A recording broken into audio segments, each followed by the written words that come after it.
So this article is making the rounds on the internet and is making a lot of people upset. It's kind of rare that you get to see right wing moralizing on the internet. And I'm saying it's right wing because it's got to do with religion mostly. It's usually religious people that are against drinking. Although, to be honest, it's more common sense people that are against heavy drinking. I don't think anyone is advocating for anyone else to get addicted to alcohol.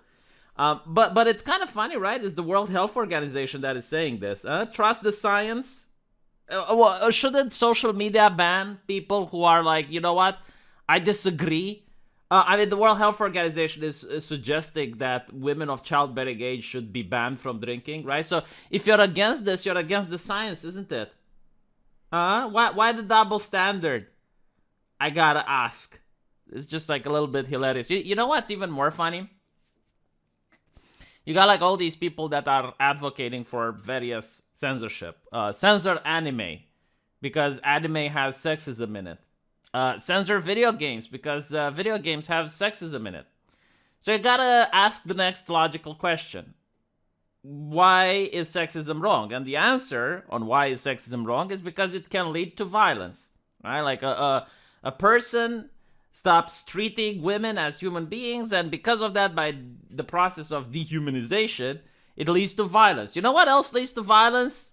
And it's got like a bigger track record of doing so? Alcoholism. Yeah, like all these people that are constantly criticizing art, they're criticizing video games, they're criticizing, jokes and humor and whatnot, and they want social media to ban and censor. If you're so worried, if you're genuinely worried about people's safety, you would be on board with the prohibition. I'm not on board with the prohibition, but then again, I'm not on board with banning people from making jokes. I'm not on board with banning artists from creating art. It's just like hilarious to me. I don't think you have a leg to stand on. I don't think you have a moral high ground when you're complaining and you're whining about manspreading and how it should be banned. And by the way, like there were people getting arrested for manspreading in New York, believe it or not. Google it, it's there. But yeah, so the same people that are advocating for censorship, now they're freaking out because the World Health Organization has said something dumb. I mean, like, you need to understand that these institutions say something dumb on a daily basis. You just happen to get to see this because I guess it's more of a right-wing kind of dumb. But if you look at the UN women, for example, they want to remove the word men. So instead of policeman, you should say police officer. Like, that's their contribution to helping women worldwide, okay? Like, there are women who are being impoverished in Africa. There are women that are still being mistreated in certain parts of the world. And UN is like, you know what we need to do? Instead of saying men, we need to say people. Job done. Thank you for your taxpayer money. Thank you for collaborating. Yeah. So, yeah, I mean, here's the problem with alcohol. I don't think it's a societal issue that needs to be fixed. I think it's a family issue that needs to be fixed. So if you're talking about, in this case, they're talking about children and teenagers. Like, children and teenagers under 18 aren't allowed to drink in most countries in Europe. So I don't know where this should apply, but like here in Europe, we don't allow kids to purchase alcohol. Like, it's already illegal. Now, if you're talking about childbearing age of women, like, what, you want me to say, hey, want to go have a drink? Sorry, I can't until I reach menopause. You know, like, okay, fine, pregnant women, I get. And that should definitely come with heavy social stigma for a woman that's pregnant and is drinking. The same type of social stigma you give to a racist, right? Because, well, he's harming people. Well, a pregnant woman that chooses to drink also harms people. So, yeah, there should be social stigma about that. But again, like, how do you propose that it would be enforced? Like, if she's in early pregnancy, do you think, like, the bartender is going to ask her to do a test? Like, can you pee in the cup before you get to drink? No, but like, not everything that this is asking for is bad, by the way. I mean, they want a day without alcohol. I mean, like, why not? You know, we already have a day without masturbation. We already have a day without smoking. We already have, like, a day for whatever the hell. You know, like, every activism under the sun has a day for it. A day without alcohol, fine. You know, whatever. I don't see the need to get upset over this. Raise awareness about alcohol-related harm. Sure, why not? I mean, we already raised awareness about smoke-related harm, about tobacco-related harm. So for some reason, there's a lot of us hurt, even though, like, this isn't really that far off, like, from what other things we do. And I think the reason is that every single person that wants to censor something, every single person that wants to ban something, usually they want to censor and ban things they don't do themselves. Did you notice that? So, for example, if it's manspreading, well, it's in the word man, right? So women that spread don't have a problem with manspreading getting banned because it's not women spreading, is it? So they're advocating for the censorship, right? They're advocating for the situation which led to some people getting arrested in the subway because they spread. So you notice that all the people that advocate for censorship, it's usually like censoring things that they don't like or things that they don't do. But when it comes to alcohol, like a lot of these blue check marks on Twitter, a lot of these journalists happen to drink heavily. So they don't really like it. And of course, you know, the other people that ended up censoring are also the alcohol company themselves, which call this patriarchal and misogynistic. Yeah, really, did you know that in Islamic countries it's banned by law? Is that patriarchal and misogynistic?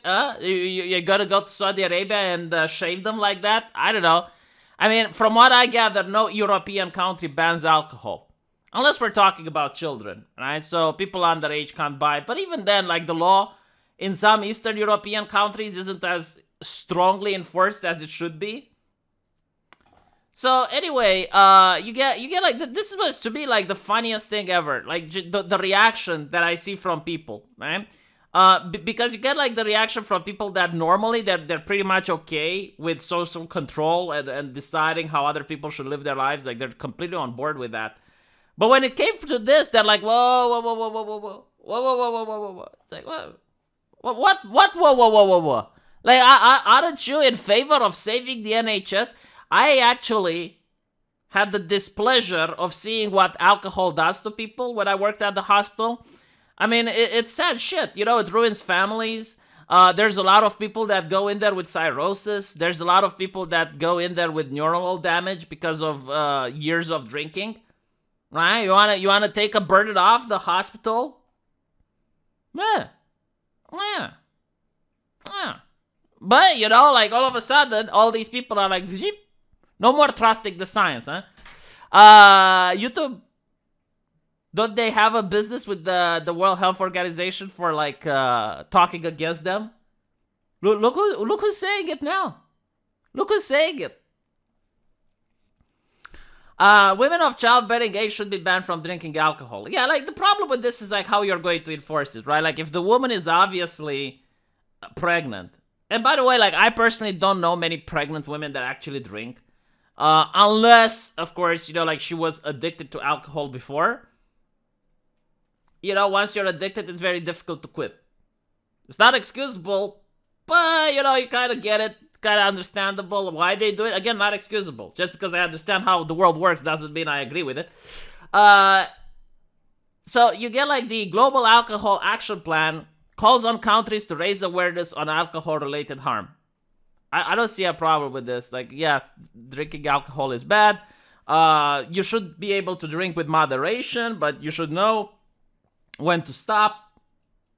Yeah, different types of alcohol is not the same. Like, for example, a glass of wine isn't the same as a glass of brandy. Yeah. So the first plan is to get appropriate attention to the prevention of drinking in children, pregnant women, and women of childbearing age. So the last part is what I guess upsets a lot of people, and I agree. You know, just because you're a woman of childbearing age doesn't mean that you shouldn't be able to go out with your friends to drink. And by the way, like, can you imagine this? Like, you want to go out clubbing and there's no women there? It's like they're not allowed to have a glass of something. So the draft guidance warns that booze is associated with increased disease, poor mental health, violence, lost productivity, and strained relationship. All of these are true. I mean, you don't even need scientists to tell you this. Like, anyone that knows a family that has been affected by heavy drinking, like, they know that this is the case. One of the most dramatic manifestations of harm to person other than drinkers is prenatal alcohol exposure and the development of fetal alcohol spectrum disorder. So this is when the mother drinks and the kid gets born being addicted to alcohol. It's horrible. And there's a lot of neurological disorders that follow. Symptoms in children exposed to alcohol in the womb can include poor growth, distinct facial features. There's a joke about the environment here, but I'm not going to say it because I don't know how the YouTube censors work. But, you know. Learning and behavioral problems. The plan suggests that such harms could be publicized through an International World No Alcohol Day. It says appropriate attention should be given to prevention of the initiation of drinking among children and adolescents, prevention of drinking among pregnant women and women of childbearing age, and protection of people from pressures to drink. Yeah, this is actually a big issue, especially in school, like it happened to me as well. I guess I'm just more resistant to societal pressure than others, but you know, you go to a party and you have like a lot of kids that are like, hey, why aren't you drinking? Like, don't you feel like a grown up? You know, are you still a kid? Like, are you still a child? You don't want to drink, right? So yeah, I mean, like pressuring teenagers to drink, yeah, is the same like pressuring teenagers to smoke. I do agree that it's a problem. The UK's chief medical officer says that the safest approach for women who are pregnant or trying to become pregnant is not to drink alcohol at all. Is exactly what I've been saying. Like, if you're already addicted, it's very difficult to stop. So this is the funny part.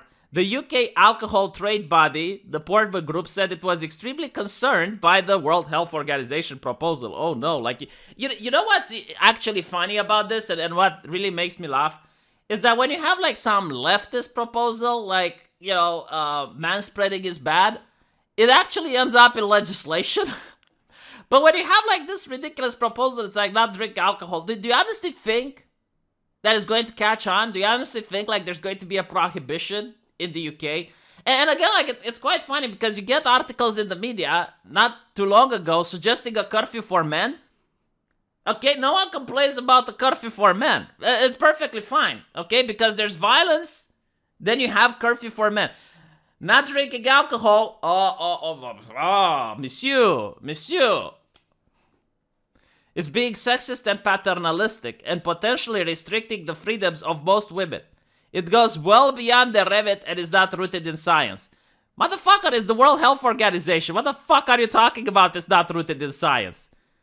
The World Health Organization can come up and say, I am the science. Unironically. If Dr. Fauci says it, then do they? But seriously, like, here's the problem. Where were these companies when there was a curfew for men being proposed in the United Kingdom? Because they're all about liberty and blah, blah, blah, blah.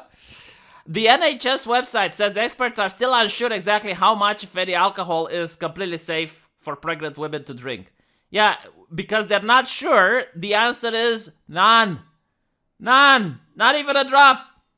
You're not going to die 9 months if you don't drink. Okay, you can go 9 months without drinking. You can do it. You have the power. But in worse, drinking in pregnancy can lead to long-term harm to the baby. Exactly. You can fuck up another person for life. Why would you want to take the chance? Huh? I mean, if it was your health, you'd be more worried.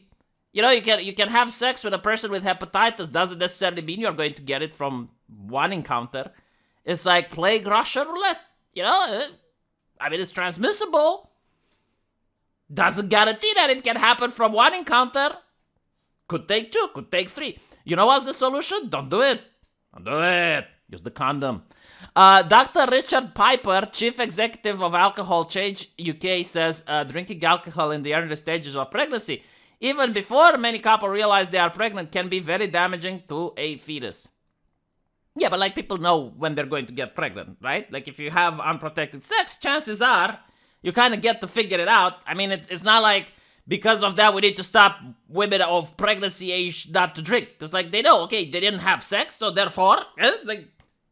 But anyway, right, let me know what you think. I personally think this is a family matter. I don't think it's going to be solved by the institutions. I think every parent is responsible to educate their son and their daughter regarding drinking and regarding the negative use of alcohol. Not only is it money wasted, but it's also coming with many health issues. I mean, you can drink a glass of beer, I mean, 2 glasses of beer. You can get wasted at a party. Just don't do it often. If you do it often, then, well, you get addicted and you're going to have other problems. I remember my parents had to talk with me, right? Paternalistic, I know. They told me, it's like, look, if you're at a party and you're drinking and you're feeling like you can't move anymore, just stop drinking. Good advice. Let me know what you think, and I'll see you guys in the comment section. Take care.